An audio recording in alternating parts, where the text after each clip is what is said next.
Hey folks, Joshua here. Welcome back to Pathfinder Wrath of the Righteous, where we have returned to the city of Dresden. Let's hop inside and see what awaits us there. I think there's going to be a number of things.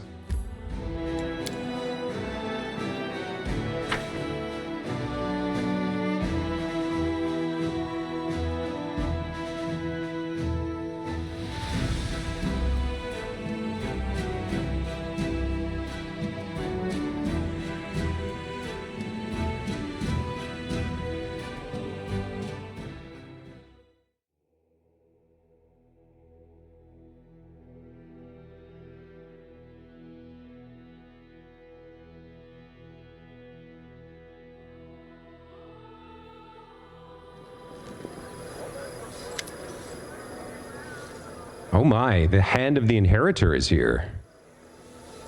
The resonant voice of the majestic angel rings out through the hushed streets of Dresden. You hear his words from afar. They concealed it right under our noses, and without Xanthir's notes, that incarnation of corruption, even I would not have been able to locate the barrier. Surely the herald of the inheritor can rid us of this scourge. Irabeth stumbles over her words slightly.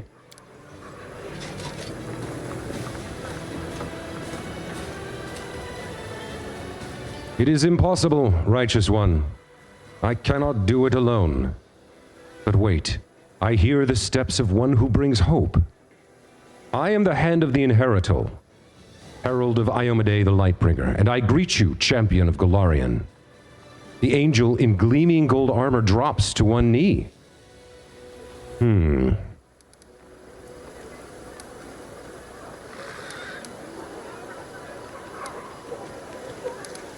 Even for Orlan, this is a little insouciant, I think. This is a little disrespectful. I think we'll pick the good option here. Please, arise. Such displays are unnecessary. Forgive me if I embarrassed you. I see no shame in paying rightful homage to a hero such as yourself. Please also allow me to thank you for saving Targona the Silver-Haired. We thought we would never see our sister alive again. What brings Iomedae's herald here? Your deeds and exploits, champion. You've brought hope to these accursed lands. Hope that the demon invasion will finally be stopped once and for all. And I am here to aid my goddess's chosen one. What did you discuss with Irabeth? This. The angel gestures towards a symbol on the paving stones. The ivory sanctum held a dark secret. Directly beneath Dresden, in the bowels of the earth, there lies one more bastion of the demons, the Midnight Fane. It is the repository of a mighty rift through which the spawn of the abyss traveled to Golarion.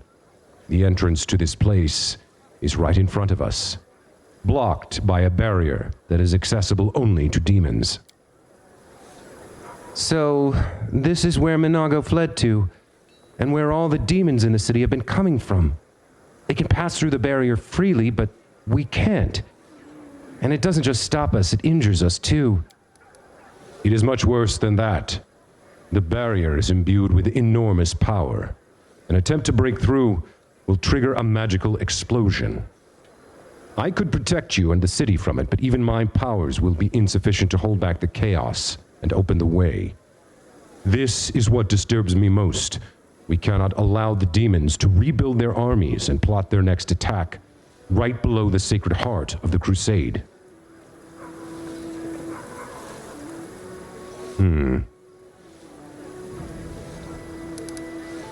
Xanthir Vang told me about this demonic barrier.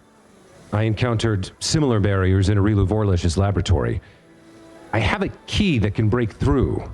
All you would have to do is protect us from the blast. I'm impressed by your many gifts, champion. Together we shall open the passage and protect the city, and then we shall burn the Midnight Fane with the cleansing fire of righteousness. But first we must gather our strength. I shall send word to Queen Galfrey. Her help may be necessary when we reach that dark bastion. The Queen will heed my call and arrive quickly, within a month.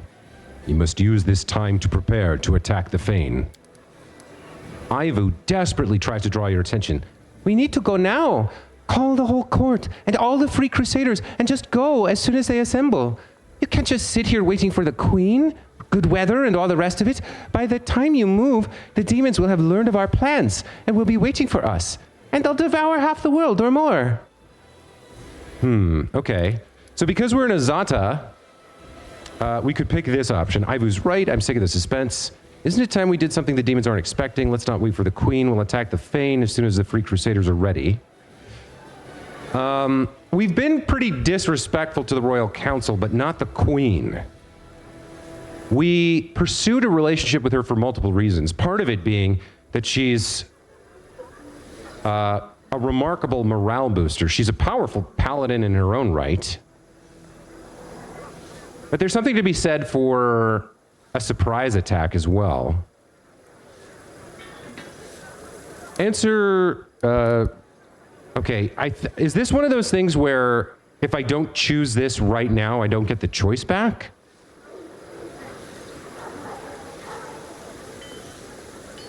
Also, the Free Crusaders, the Free Crusaders, they're not useless, but they are not exactly disciplined. This is interesting. Do we wait for the queen? If we go without her, this probably counts as like a permanent break with the queen and the council.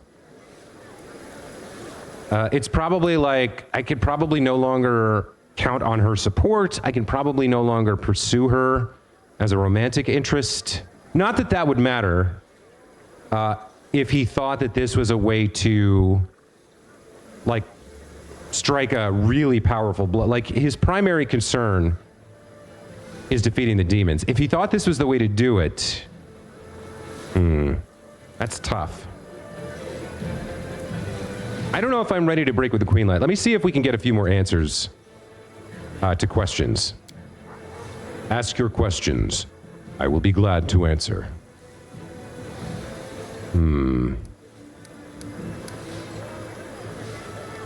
Now, he's a follower of Desna. He's familiar with Iomedae, but tell me about yourself and your goddess.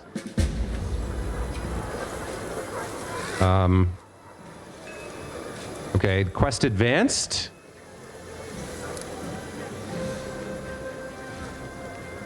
He didn't... Oh, this is a whole group of questions surrounding that. I don't know what just happened there, but Irabeth walked away, and we got the drum kick. So I'm... did I just lose my chance to go now? All right.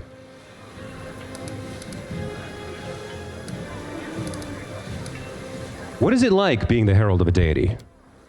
It is a great honor and a great responsibility. The herald is not always the strongest among a deity's servants, but the herald is always one who embodies the key principles of their faith. This means that I am bound to uphold the highest ideals of Iomedae: righteous valor, justice, and honor. This is a tall order, even for an angel, but I cannot falter in my duty even slightly. Therein lies my service to the goddess and the thousands of her faithful followers. What does a herald usually do? I serve as the hand and voice of the goddess, carrying out her will and delivering her message. When her radiance has no tasks for me, I am occupied by the same duties as other warriors of heaven. I keep unfailing watch over the goddess's domain. I escort the souls of the faithful to Pharasma's court, and then on to their waiting afterlife. I also watch over the goddess's chosen, and when the opportunity arises, I descend into hell to engage in honest combat with the devils. It allows me to study their tactics. What is Iomedae like? The herald chuckles softly. No doubt you're hoping to hear a tale of her untold divine might and the awe she elicits in those around her.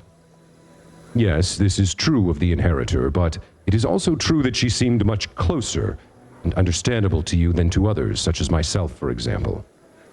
Iomedae was born an ordinary person in the cursed lands of Cheliax, and traveled a long road before she became the righteous queen of heaven.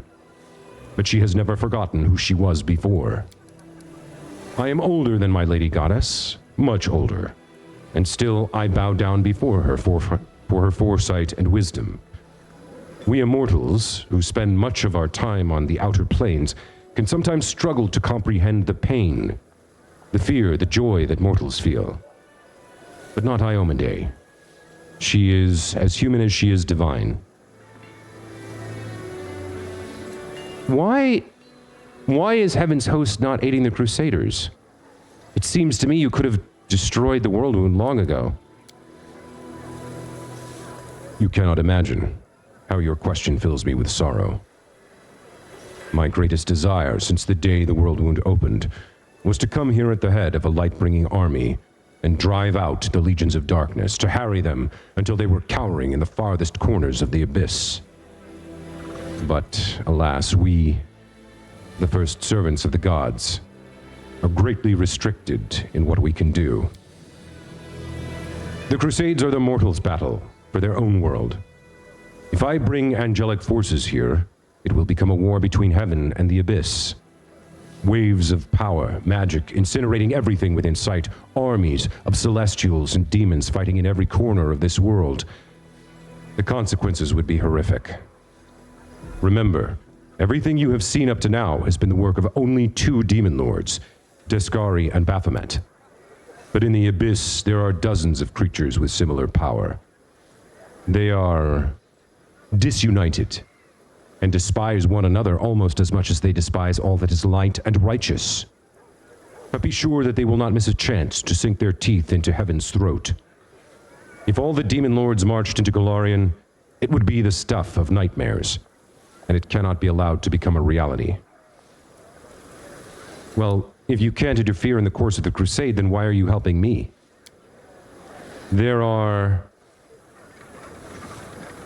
There's permissible interference, and then there's crossing the line.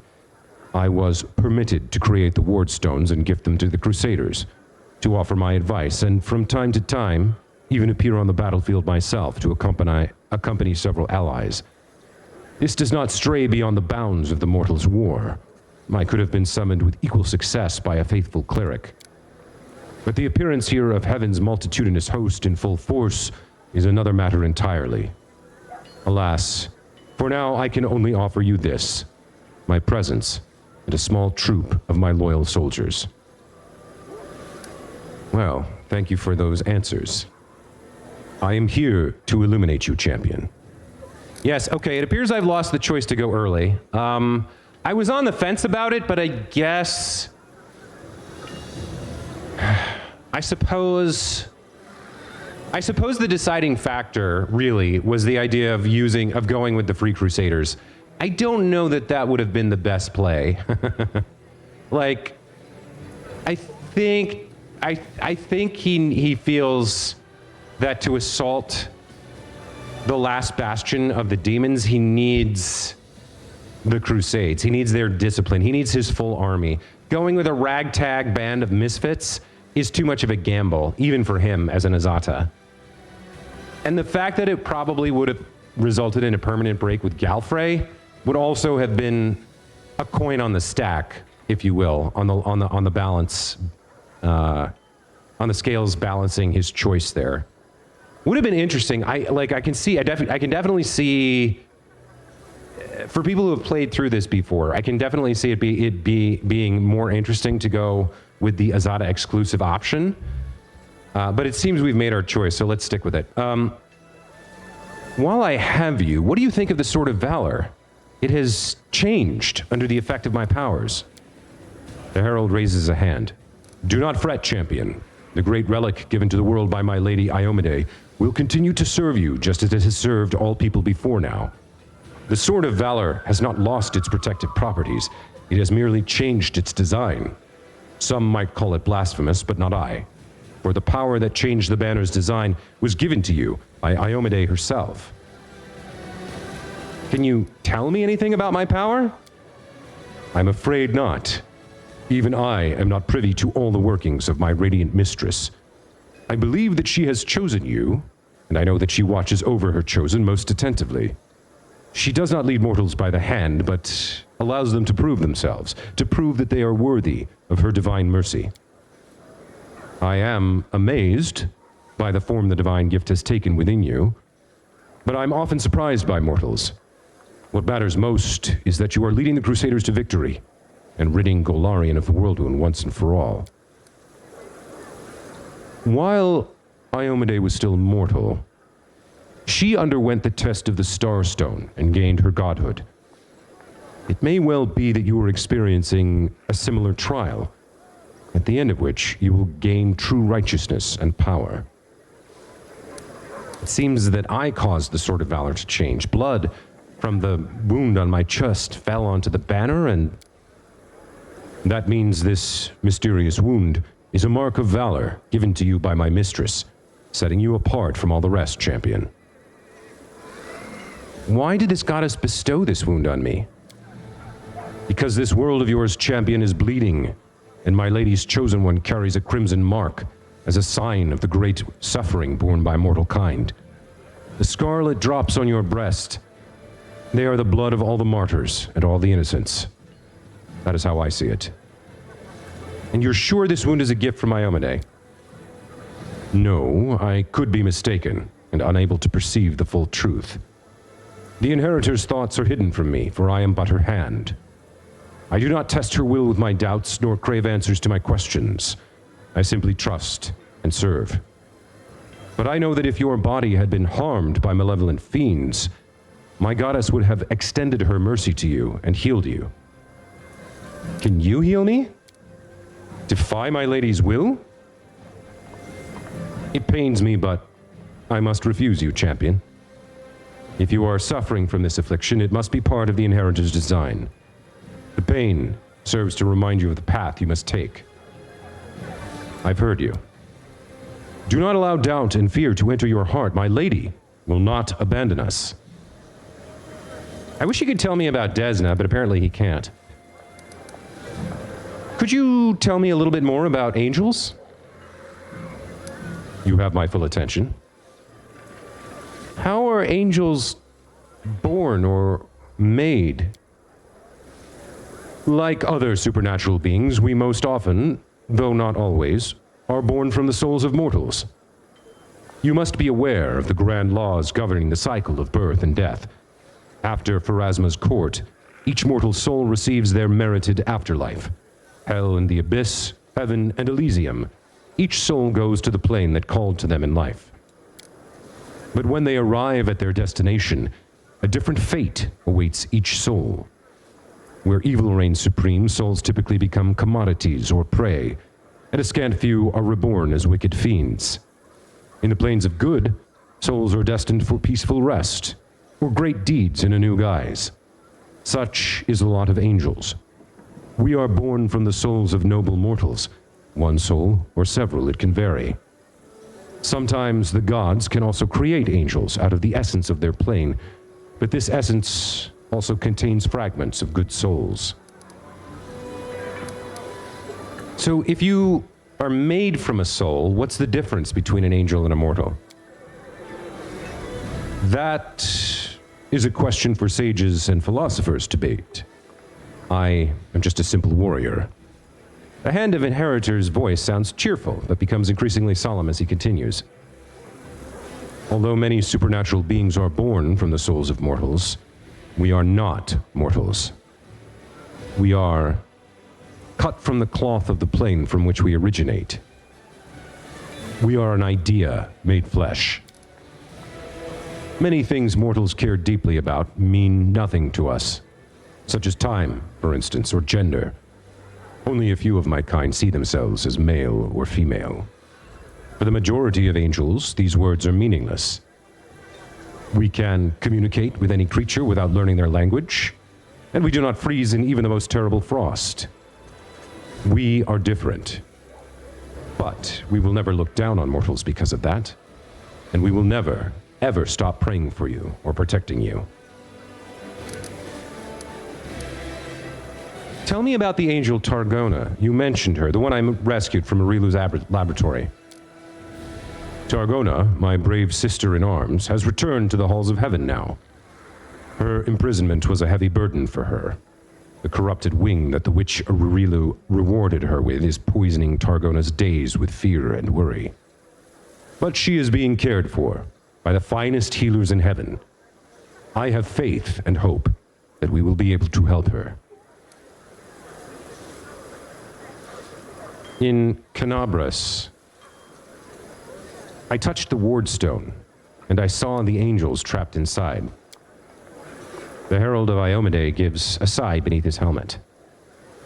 It was a heavy decision for all of us. My mistress sent out a call to take a stand against the demons, and many angels of heaven answered it. We chose the noblest and bravest from among those who volunteered to sacrifice their freedom for the sake of Golarion, and we locked their souls inside the ward stones. They were fated to stand guard there, inside the cold depths of stone, pitting their unbending will against creeping demonic corruption. Alas, the goddess and I failed to account for the weakness that lurks even in the best of us. Time has not been kind to my brothers and sisters. Despair has taken root in their souls, forcing them to act against their goddess and their calling. Thank you for being brave enough to put an end to their vigil. I pray that the gods of the light help my brothers and sisters, wherever they may be now. I do not condemn them. I do not know if I could have withstood the demonic corruption if I had been in their place. The Herald shakes his head despondently. One last question. A dying angel appeared before me in a vision in the dungeons beneath Canabras, the shield maze. He had left his flaming sword in the rubble there. The hand of the inheritor hangs his head. I can guess who it was. Lario, my long-last comrade and friend. He disappeared without a trace back in those dark days when the Whirlwind opened its jaws for a second time and swallowed up new lands. I mourn him as bitterly today as I did back then. But I also rejoice that he was able to call to us, to you, across the expanse of time. We lose old allies and gain new ones, and we will not surrender no matter how great the losses, no matter how deadly the enemy. Thank you. That's what I wanted to know. It has been a pleasure speaking with you, champion. I have much to think on, and I have to go. Farewell. May Iomede's light be with you. Okay, so dude is gonna stand here and chill in the courtyard, I guess. I think we probably need to head inside.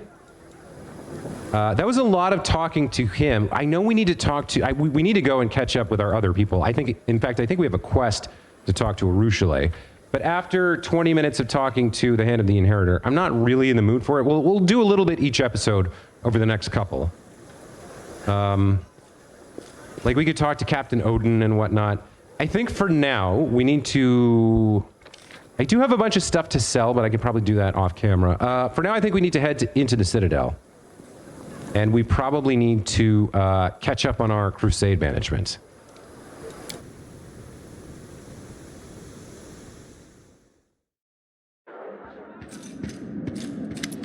All right, so here comes Arushale. There's an unusual spring in the succubus's step today, and she has a mysterious smile on her lips that you can't recall seeing before. Oh, Desna, something truly miraculous happened to me. If only you knew. You're beaming with delight. Yes, I've never been so happy before. I used to... Now... No, well, wait, this doesn't feel right. Look, Arushale takes a few deep breaths, trying to calm down. I'm sorry.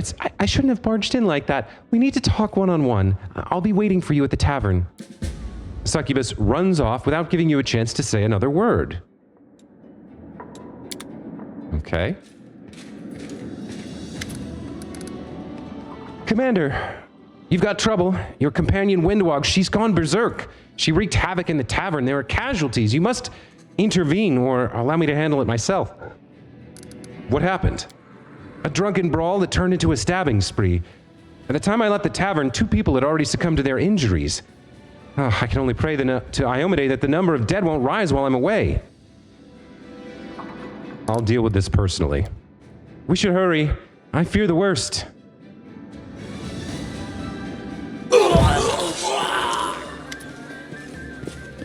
Wenduag seems completely at ease despite being surrounded by guards. She grins at them, as if daring them to come within reach of her blade. She stands with all the dignity of a mountain lioness that has broken into the sheepfold, and is not one bit perturbed by the appearance of a few frightened rams. Wenduag, the commander's here. He will put an end to this madness. Lower your weapon. We don't want any more casualties. Ah, more victims. Anyone else want to join these 2 losers? The huntress nods casually at the bodies at her feet. Her speech is slightly slurred, but the alcohol has not deprived her of her deadly grace. Get lost, maggots. My master will see that no harm comes my way. Understand? Move along while you can still move at all. With a frown, Irabeth lays her hand on her weapon. I'm waiting for your orders, Commander. Just say the word and we'll settle this. My fists are itching to teach a lesson to that ruffian. What happened here? Oh, I just had a quarrel with these 2. She nudges one of the corpses with her foot. You won't punish me for slaying these useless scumbags, will you? Wenduag shrugs nonchalantly and lets out a tipsy chuckle. At her words, a murmur of indignation and astonishment ripples through the assembled crowd. Irabeth growls furiously. You've killed 2 men! There are witnesses! Do you even realize that such a crime is punishable by death? That rule was invented for you, you underling. It doesn't apply to me. I mean more to the commander than all of you put together, got it? I can slit more than a dozen of your throats and he won't bat an eye. And if you lay a single finger on me, you'll regret it. If I'm guilty of something, my master will take me with him and punish me personally. Somewhere his lackeys won't be staring at us. The huntress jabs her knife in the direction of the warriors surrounding her and laughs gleefully. What were you doing here? I was celebrating my reunion with my tribe, of course. You brought my kin to the surface. Doesn't this accomplishment warrant a celebration? Crusaders treat Mongols with caution because of mongrels like her. When you behave like a savage, you'll be viewed like a savage, one who deserves no place among civilized mortals. Ah, of course, you know all about being treated like a savage. But you've been such a goody two-shoes for so many years, they've forgiven you your skin color, your fangs, right? At Wenduag's mocking words, Irabeth's features twist in an angry grimace.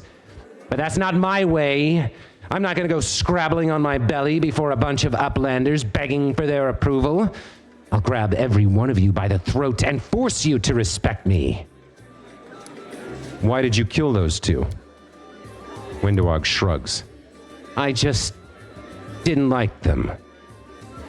The sight of their ugly mugs offended me. Who cares anyway?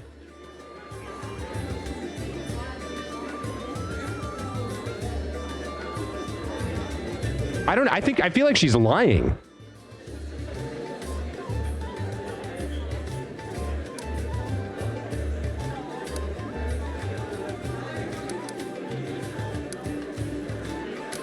On a whim? Wenduag, on a whim? They didn't insult you, they didn't attack you, you just killed them on a whim? How dare you? Were they really that valuable? Those 2 look like regular soldiers, the kind that perish in their hundreds every day on your orders. 2 more down, no big deal. They were gonna die sooner or later. How much did you have to drink before you pulled out your weapon? Not much, just a couple of pints. Your crappy upland swill has no effect on me anyway. Irabeth hisses through gritted teeth. Ha! Doesn't affect her?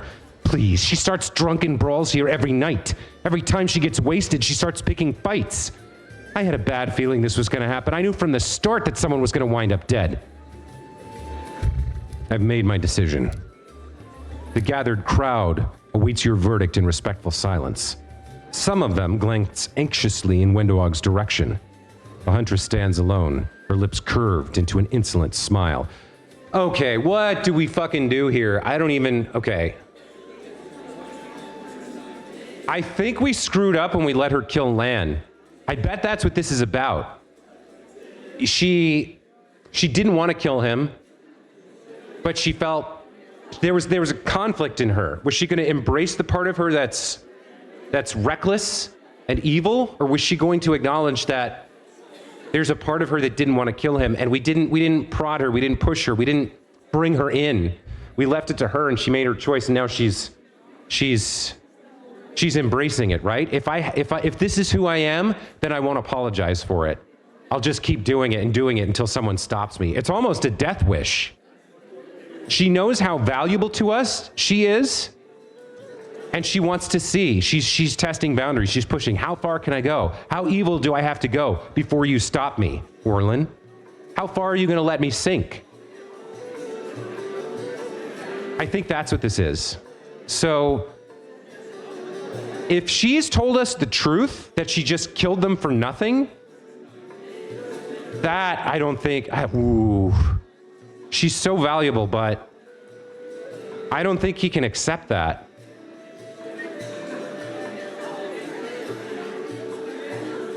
The thing about his love of freedom is he thinks each person has the right to freedom.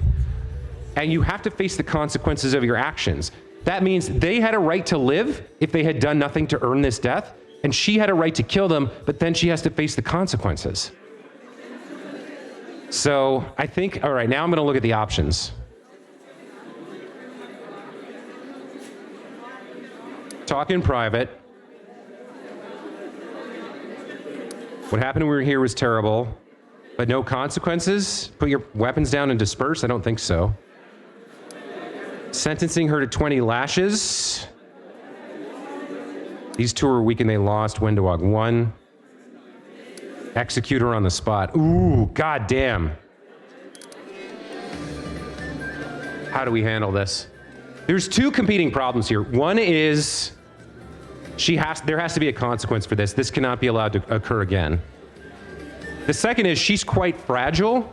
If we're going to preserve her as an ally and a useful tool in the fight against the demons, I think we probably have to speak to her in private. But the people who watch this happen in the inn, they want to see justice. God, this is tough.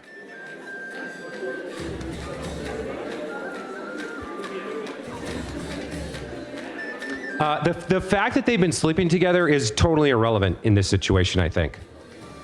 I think he's looking at this totally dispassionately. He always saw rather their interactions not as a long-term commitment, but as an enjoyable pastime. So it's sort of between 1 and 3.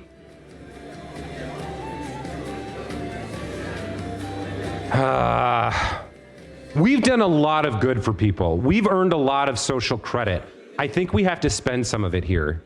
I think we have to risk people being upset that they didn't get to see her punished in order to preserve her as a weapon against the demons. So, Wenduag, come with me. We'll talk in private. With a satisfied grin, Wenduag almost sings in a sweet voice. It's not for you, lackeys, to judge my actions. The commander is wise. He will decide a fitting punishment for me. Something tells me my exciting evening isn't over yet. Thank you for stepping in, Commander. And good luck. I hope you manage to knock some sense into her stubborn head. I'm sure it won't be easy. Okay, we gotta be careful here with her. So, Master, how exactly are you going to punish me? Wenduag looks at you playfully. Every sign of tipsiness has evaporated from her cat-like eyes.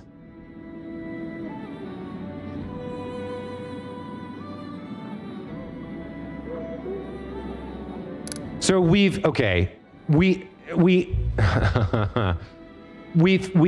how do I put this? we've extended her the grace of disciplining her in private, but we're not going to go into a BDSM session with her. This isn't going to be fun, sexy times. I think we have to go with number 4 here. I understand what the game is doing. Like, if you're going down an evil path and you're romancing her with a long-term intention, then one of options 1 through like probably 2 and 3 are probably the ways to go here. But we have to be clear here. We've paid tribute to her pride by doing this in private, but I think you've misunderstood. I really am displeased with you. Are you serious? Wenduag stares at you blankly. I thought you were just... It doesn't matter. Go on then, lecture me.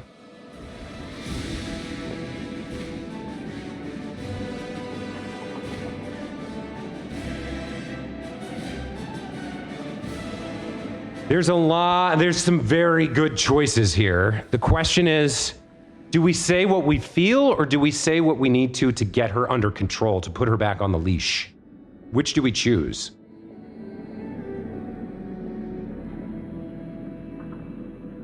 Because number 1, I think, is the one he really feels.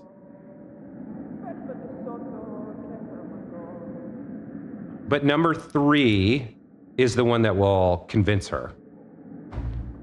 Number 2, she doesn't care about danger. She can hold her own against anyone in the army. She can hold her own against a squad of 12, probably. So number 2 is useless. Number 1 is how he really feels. You killed 2 innocent men on a whim. They can't be brought back to life. Both of them had friends and family, and you hurt them all. For what? Now, if I trusted the writers to have her answer honestly, to say maybe they pawed at her, called her a neether, treated her like a whore, maybe they provoked her. But I don't really, after what we've seen before with the writers, I really don't, I don't trust them to have this turn into a conversation. If I pick this, she'll just get offended and leave.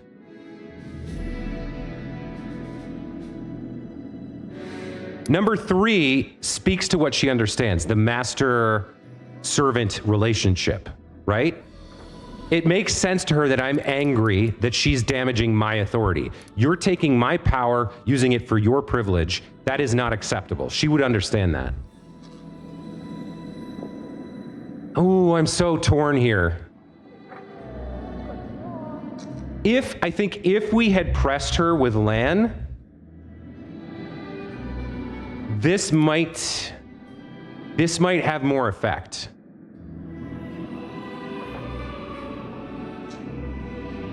Or it might lead to a conversation. That's what's tearing me. Like, this is the better play if we want her to become a better person. This is the better play if we just want her to be a better tool. What is he thinking in this moment? I don't know if this would be effective. If we had pushed her with Lan and she had spared him, I would feel more comfortable and confident going for number 1. The role play, man. The role play.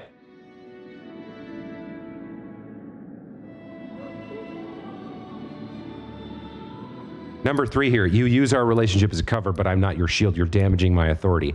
That's the most effective way to prevent this from happening again, but it doesn't lead to her becoming a better person. It just reinforces our master-servant relationship. It talks to her in terms of power and transaction, which she already understands. If she can answer this question, if we can have a conversation about this, there's a chance to reform her in some way, which would make incidents like this less likely in the future, and probably speaks to the goodness of his nature. Like, he's not just chaotic, he's chaotic good. I want to go this way, but I feel like this is the more effective option. Oh, it's so frustrating. Does he gamble here? Fuck it. She's not gonna like stop being, we've already gotten away from any possibility where we kill her, where she runs or betrays us, I think. I think he's gonna gamble here. I think he desperately wants her to become someone that he doesn't have to keep an eye on, someone he can trust more, someone who's not going to take the army he's given her and turn on him. Whereas with this, that becomes more likely in the future. This is a gamble. But is he a gambler? In some respects, in the terms of personal relationships, maybe he is. I really want to go for number one here. This may not be the optimal decision, but this is what he wants. This is what his heart wants to say. So I think we're going for option number one here. You killed 2 innocent men on a whim. They can't be brought back to life. Both of them had friends, families, and you hurt them all. For what? Wenduag stubbornly juts out her chin. What do I care about their families? Why do I have to think about them? Have they ever thought about me, even for a second? So now we have the good option. Yeah. This is a good point. He has conflicted feelings about her. They've been through a lot together. She has this sycophantic master-servant stuff. She's got her weird sex kinks. She doesn't have respect for life, but she's powerful. And she's got a sense of humor. In spite of all her many flaws, I think he does care about her. And if she pulls a stunt like this again, he can't... There's limits, right? If she's threatening the integrity of the crusade, his war against the demons, in spite of how powerful she is, he'll have to get rid of her. I hadn't thought about it that way, but I think this is what we have to say here. I'm saying this only because I care about you. I don't want to lose you. So I beg you, please, show a little restraint next time. With an irritated scoff, Wenduag gives you a reluctant shrug or nod. Fine, but you don't need to patronize me. I don't need anyone's protection. If you don't like something, just say, Wenduag, I forbid it, and I'll do as you command. She says that, but hearing me say I care about her, I think there's a part of her that will respond to that. She is so touchy. She's so hard to her pride is overwhelming. Fine, I understand. I guess you're right. Forgive me, I will do my best not to anger you and not to cause you any more trouble. Thank you for sparing my pride and not chastising me in front of everyone. Master. The last drops of playful mischief disappeared from Wenduag's voice. The bow she offers is stilted and speaks of weariness. If you don't mind, I'll leave now. I wish I could tell what's going on in her mind. I don't know if she's lost respect for us and is now planning to betray us because of that, or if she's seriously considering what we said. God, she's such a great character. She's so complex and hard to read. A lot of RPGs, they make one-note characters who are dull and boring. Wenduag is interesting. Man, she's interesting. Okay. Where are we? 45 minutes in? Damn, sometimes the writing in this game is fantastic. It's not always perfect. The game has its flaws, but sometimes, man, when you commit to really role-playing, like, some of the choices are difficult. They're hard. Like, actually reading and clicking and reading would have taken like 2 minutes. But because I agonized over the choice and told you guys what I was thinking, it took like 12 or 15 or something. All right, we got to get back into the chamber here. We need to talk to Arushale, but I think we need to manage the crusade as well. We got to talk to a lot more people, but we got to fight army fights and maneuver around the map and all that good stuff. Let's see what we got.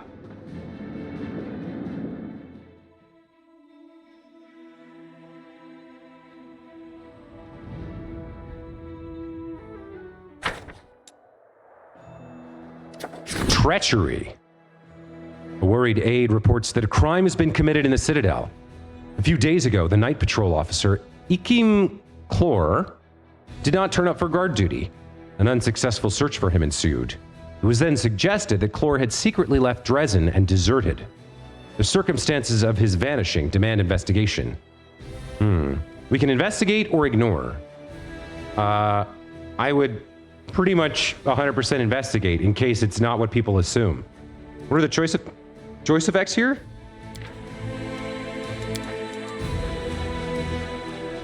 Yeah, investigate. Buried in rubble, Joachim Chlor's body was found at the walls of Dresden. The nature of the wounds leaves no doubt that he was stabbed by a man or by someone similar in appearance and build, rather than mauled by a demon.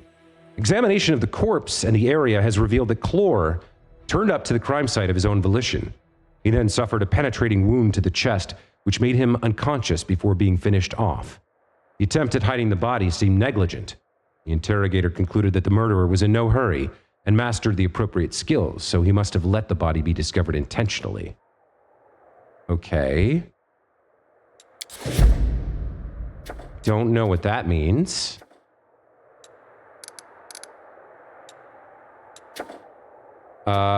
Yes. Okay, so hiding the truth. So we got the Kaylessa thing here. The elf Kaylessa's last wish was that her friends in Kyonin learned of her story. The commander is the only one who can recount its every detail. Kaylessa's friends will be thankful to hear the truth about her fate. 50 marksmen will be recruited at the commander's headquarters. That's probably what I'm going to do, but just out of curiosity. The Winter Council wishes to bury the truth.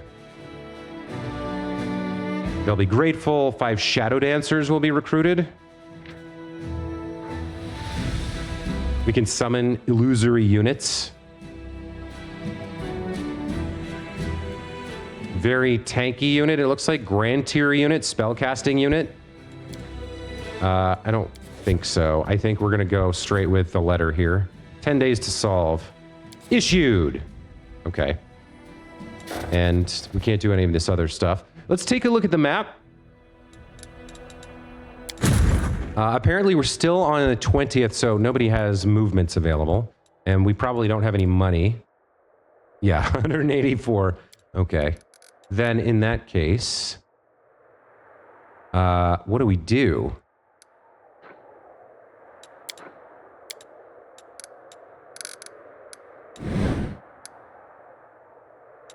I guess we leave. Okay, there are quite a few members of our party we need to speak to. I'm not quite sure where the party should go next either. We might have an event if we stumble over to the Court of Whimsy. I need to sell a bunch of loot and stuff. Plus, everybody else friggin' leveled up. I don't think I'll show their level ups. We'll just do them. I'll just do them off camera. And same with selling stuff. After I've leveled everybody up and figured out the gear situation. There's like a couple things I might throw in my chest for later in case I want them, but for the most part, I'm going to be selling off most of those magic items. Like, we got this sick helmet, for example. But it's for a barbarian or somebody under a rage effect. I think there's like one spell that can make somebody rage, but I don't think it's anything we'll ever use. So this probably gets sold along with a bunch of other stuff.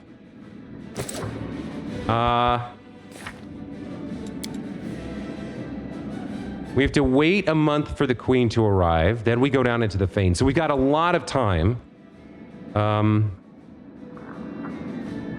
I suppose, actually... Well, hold on. What else do we have? We have like, I think one more page to give Storyteller. If we have 2, we can talk to him. We've made the decision here. No idea how to do this. We can try to get up to there with the party. This is the Dragon Burial Ground. This is probably the thing we do next. We have to go to the Temple of the Hunt, or whatever it's called, and chase her down. Which might mean that priest guy has to die if there's no way to get the curse off of him. But maybe that's changed. Maybe he has a new idea. Wait for the queen. What is this? Talk to Arushale in the tavern. Middle game. Okay. So, all right. Basically, we have a bunch of talking to do. But we also have a bunch of waiting to do. So, I think what I'm going to do here, we've got a few minutes left in this episode. So I think what I'm going to do here is we're actually going to start using the skip day feature. And moving some armies around on the map.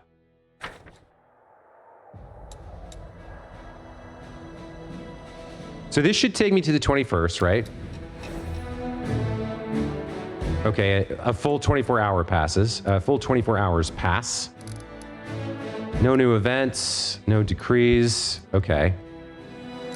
So the reinforcements, this army has to be handled. This is a gang. The reinforcements can join up here. Oh, Gloomy Gorge doesn't connect. Okay, that's fine.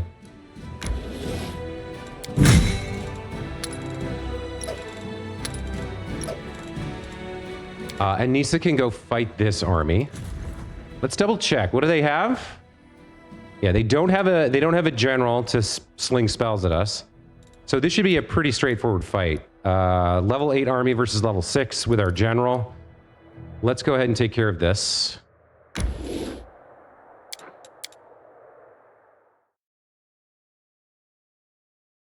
Let's see. By the way, I never checked. Can you get into photo mode in this view? No, there's no photo mode on the battlefield. Okay. So we've got the locust swarm, we've got the giant flies, we've got the Darachni. We've got a new ability, mind affecting arcane divine. Target unit cannot move or act for 2 rounds. We've doubled our rangers here, so what can we do? 3 to 6. They're not that strong.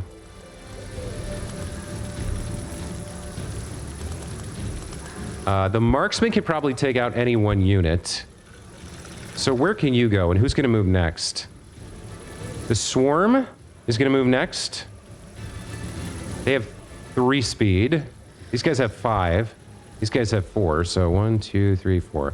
Yeah, the flies here with 5. 1, 2, 3, 4, 5. Nobody can actually get to us if we don't position ourselves.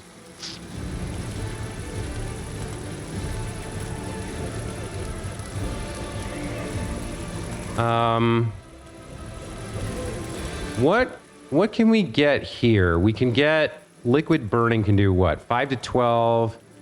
We can kill most of the giant flies with this, and then the rangers can finish them.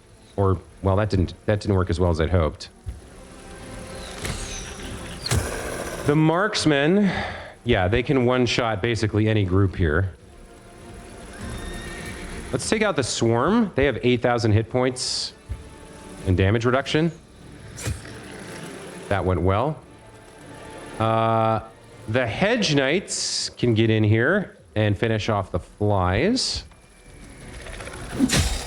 Nice work. Okay. The headhunters can work on the Darachni. They can attack for 1. The Hell Knights can finish the job, I think. Almost. And our shield bearers can be useful. Some stuns, a couple hits. I don't think we need much more here.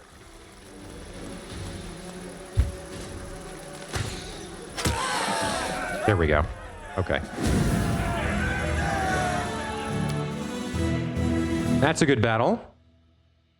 Now, the next question is whether these guys can move into the new area. Because like before, we got to here and couldn't go anywhere.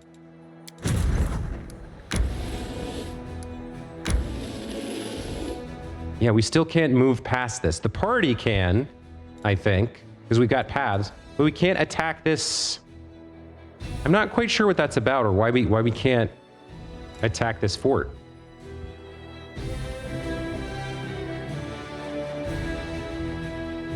Well, maybe if we come down here, we could curl around and up. It feels weird that we can't just go through this. Maybe we have to... What is this? I don't even know what this is. There's more armies here that we could fight. Daily income of material points. That's worth having. Stone of ghostly pathways. Maybe... Okay, so we can't cross this border for some reason, but there is more we can do down here. So maybe we'll pop this way. I feel pretty confident fighting this group. Army has no movement points left. Okay. There's also this army, what is it, this group? They're coming up towards Winterstone, or Wintersun. Over at the Shy Snipers, we were going to see if we could buy, if we could get the reinforcements here. I don't know if we have enough coin. 2075? We do. Okay, let's get those recruits going. Gives us a stack of 11. There's one left, apparently. All right. I do have over 200,000 here. What do I need, 50? No, I need 415. So I need another 300. Okay, we can buy the last recruit here. All right. That gives us a bunch of at least 12 of these church guards. I'm definitely keeping them back, I think, with only 12 of them. But still, they've got a fair amount of hit points. Let's move the Shy Snipers out towards Wintersun. This, I think, is the gang on the move that we have to beat, and they're coming up this way. So yeah, let's come on down to Wintersun for now. It's a pretty strong army with Setsuna at the head. I'm not too worried about it. And it looks like, okay, we have these irregulars. These are just stacks of units that we don't have a good use for right now. We're completely broke. I think the only things, yeah, we do want to grab these Hell Knights. We want to grab these bandits. We also need to build more stuff. We need to build more buildings. But I can't build more finance income right now. I need another fortress to do that. So we'd have to, we'd have to take, where is it?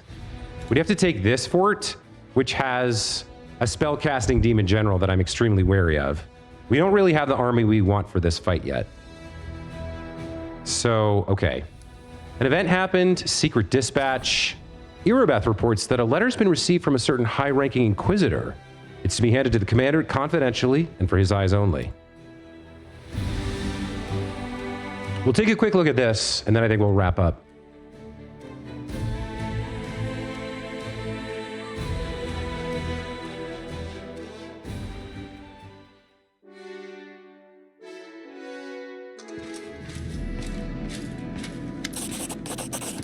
Irabeth looks a little puzzled, but salutes you as protocol demands. Commander, you have a letter from Mendev. It was sent via the Church of Iomade by a trusted courier from the Nerosian archives. It's sealed and signed by Inquisitor Leoter. I was asked to deliver it to you personally, so that's what I'm doing. Irabeth hands you a sealed scroll. This is from Leoter, who I believe, yes, this is the man who helped us investigate Darren's background and knows the secret of the, cosmic horror hiding inside him and watching through his eyes. Why do you look so puzzled?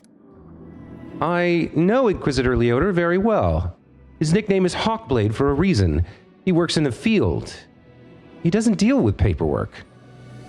I was wondering what he was doing in Nerosian in the archives of all places. The most dangerous things the Inquisition can catch there are rats, not witches or cultists. On second thought, I don't want to know. I'm better off staying out of the Inquisition's business. Thank you, Irabeth. You can leave now. The Paladin salutes you and leaves.